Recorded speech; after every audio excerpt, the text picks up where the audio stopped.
So it's no secret that I love playing games, and I've been playing them non-stop since I was a little kid. One day when I was doom scrolling through YouTube, I came across this particular video.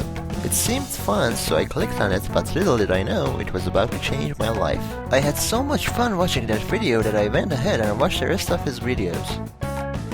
After watching all those videos, I came to this conclusion. Man, game dev seems really fun.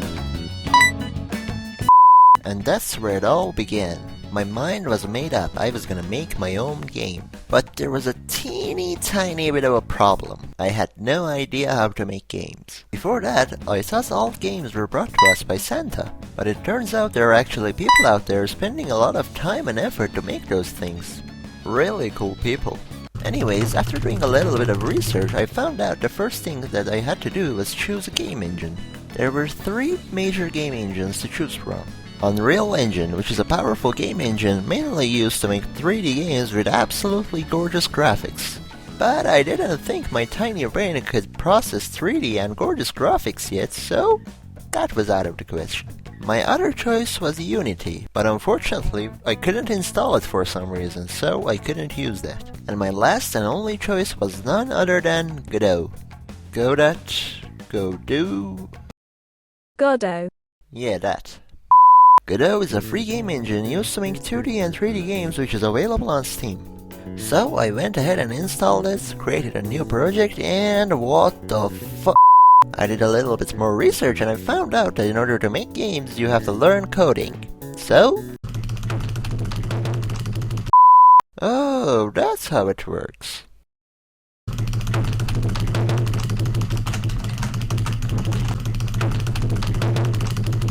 Man, I'm good. Yeah, I didn't feel like reading all the documentation, so instead I went ahead and watched this video on YouTube. After following that great video step by step, I made a game that every game dev's journey begins with. The 2D platformer. Game of the year right here. After learning the absolute basics, I went ahead and created a few levels, different kinds of enemies, coins, wall jump, and a simple shop system that you can buy skins from. Oh, by the way, all the assets I used in this game were free on itch.io and craftpix. And after all that, I exported my game on mobile, and that's how Pacifist Night was born. I was so excited at the moment, I had made my first game, but that excitement and happiness didn't last for long. You see, during making my 2D platformer, I followed tutorials step by step and I didn't add anything myself, so I didn't actually learn anything. I was just copying what they did. Every time I wanted to go back and create another game, I would hit a roadblock and didn't know what to do. I was watching YouTube tutorials over and over again, but I wasn't learning anything and I was stuck in something called tutorial hell. So I came to this conclusion. Man, game dev's hard. So I thought it's just not meant for me and I quit game dev completely for about 6 months. After those 6 months, I got accepted into university as a computer engineering student. So I had to learn coding now whether I liked it or not. Oh god. Luckily, or unfortunately, I don't know, our first semester professor was a really strict guy. He taught us so much stuff in the first semester that should actually be taught in fourth. So I actually learned how to code pretty quickly. Now that I knew coding, I thought it's finally time to get back to game dev. So I launched Godot again and created a new project and got to work. And this time I actually knew what the hell I was doing. So at first I thought of making a rhythm game that had 2 buttons with different colors that you had to press in the right time in order to defeat your enemies and score points. Damn, maybe I should become an artist instead. So I went ahead and created a simple main character, 2 kinds of enemies and their spawners, and a main gameplay scene. But after doing all that, the game just seemed way too simple, so I completely scratched the rhythm idea and instead, I turned it into an arcadey action kind of game where you had melee and ranged attacks. You have to carefully use both your attacks in order to defeat both melee and ranged enemies, and you also have to jump over ranged enemy projectiles in order to dodge them. After implementing all that, this is how it's turned out.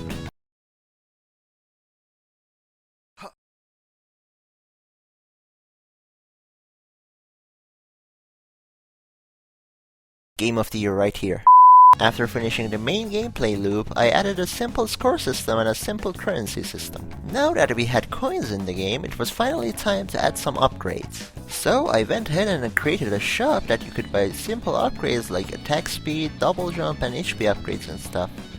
After that, I went ahead and did some quality of life changes here and there and added a simple main menu. And with that, Cyborg Samurai was born, my actual first game. But I wasn't done with the game yet.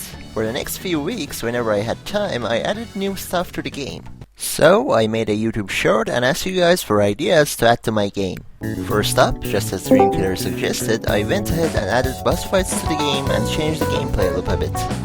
Now, after fighting small enemies for a bit, a boss fight appears and defeating it moves you to the next phase, resulting in new kinds of enemies spawning. There are currently 3 bosses in the game: Robo Ranger, Samurai Slayer, and a buffed up version of my previous giant enemy. Each boss has its own unique abilities. For example, Robo Ranger can dodge your attacks and has a really fast attack speed. Samurai Slayer has a lot of HP and has many variations of uninterruptible ranged attacks. And the giant boss has both melee and ranged attacks. Also, defeating every boss for the first time gives you some cool abilities. For example, first time you meet Robo Ranger, he fights alongside with a body, but if you defeat him, his body becomes yours and from that moment on, he won't have a body with him. After adding the boss fights, I went ahead and created a support enemy just as you suggested. But unfortunately, I couldn't implement the revive system that you talked about. Instead, I created a corruptor enemy that can send electrical waves and hack our brains. He has 2 different kinds of attacks. His first attack causes us to get confused and switches up our controls. For example, when you press the jump button, you shoot an arrow instead. And his second attack causes us to forget how to craft arrows for a set amount of time. These enemies appear randomly after a while and cannot be targeted by any of our attacks.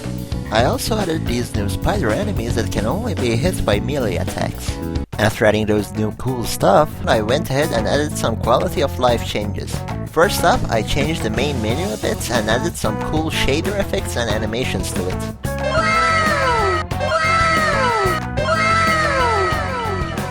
I'm so proud of myself. Next up, I went ahead and created an almanac. In the almanac, I wrote some tips on how to defeat certain enemies and also I went ahead and created some cool stories for him. For example, Robo Rangers are made of our old bodies. When we die, cyborgs take our bodies and modify them and create Robo Rangers. Also, our main character and Robo Rangers have the same voice effects but different filters. Another example is Giants. Their name stands for Global Initiative of Anti-Nemesis Technology. Humans created these to fight off the cyborgs, but they too turned against the humans. After that, I went ahead and created some simple settings to disable the music, sound effects, and choose the environment that you play in. After doing all those, I went ahead and added a hidden boss fight to the game. He spawns alongside with a corruptor and has an arsenal of different attacks at his disposal. He has this ranged stomp attack, a ranged slash attack, and a close range dash attack. He can also spawn these portals that can absorb our arrows and shoot them back at us. He's really difficult to find and defeat, but if you manage to defeat him, you'll get something really cool. After doing all those, I learned how to add cutscenes and dialogues. So I went ahead and added some dialogues over here and there, and also I created an opening cutscene for the game. After that, I got a really cool idea and added a secret ending to the game. I know it's an endless arcade game with high scores and stuff, but there is actually a way to end the game and win. Also, the story behind that ending is absolute cinema, so if you manage to find it, it's gonna blow your mind. Well, at least I hope so. After adding the secret ending, I went ahead and added an Easter egg to the game. If you manage to find this Easter egg, it unlocks God Mode. In God Mode, you have unlimited coins and your HP and max arrows goes up to 50. Then, I went ahead and added a new HP regen upgrade. After unlocking it, it regenerates one of your hearts after a set amount of time. You can obtain it through achievements by defeating 25 bosses of any kind. Also, you can upgrade it in the shop to lower the regeneration time. After that, I went ahead and added 2 new hidden achievements that give you even cooler upgrades. Then I went ahead and tweaked the menus a bit, and I also added swipe controls to make it easier to navigate between them. Now my game is officially finished. I added everything I wanted to add. A cool story about a time-traveling samurai fighting cyborgs, unique enemies, hidden boss fights, achievements, Easter eggs, cool upgrades, and many more. So I started this project to learn more about game dev and learn how to make my own games. And during this journey I learned a lot of stuff. I went from not knowing how to write a single line of code to creating my first game. Now it's finally time to call Cyborg Samurai finished and put it aside. But rest assured, we have a bigger project coming up. So me and some of my friends who are really experienced in Blender and 3D modeling will be teaming up to create our dream 3D game. But none of us have actually made a 3D game before, so it's gonna be a quite difficult journey. Also, unlike my other games that are made in Godot, we will be using another engine for this game. Don't get me wrong, Godot is a perfect engine with the capability of handling every kind of game. But to make a big-scaled 3D game with lots of enemies and lots of stuff going on the screen, you have to be a really good game dev and optimize your game perfectly. Well, at least that's what I read in the internet. And we are definitely not good game devs or know how to optimize anything, to be honest, so that's why we will be switching to Unity on this project. We actually tried learning Unreal Engine, but for some reason it's exponentially harder than Unity and Godot. Well, at least for us it was like that. No matter how hard we tried, we couldn't learn anything. And also, it kept crashing. So we will be using Unity for this next project. And if you like game dev content like that, make sure to hit that subscribe button to travel alongside us in this grand journey. And thank you so much for your time and watching my video.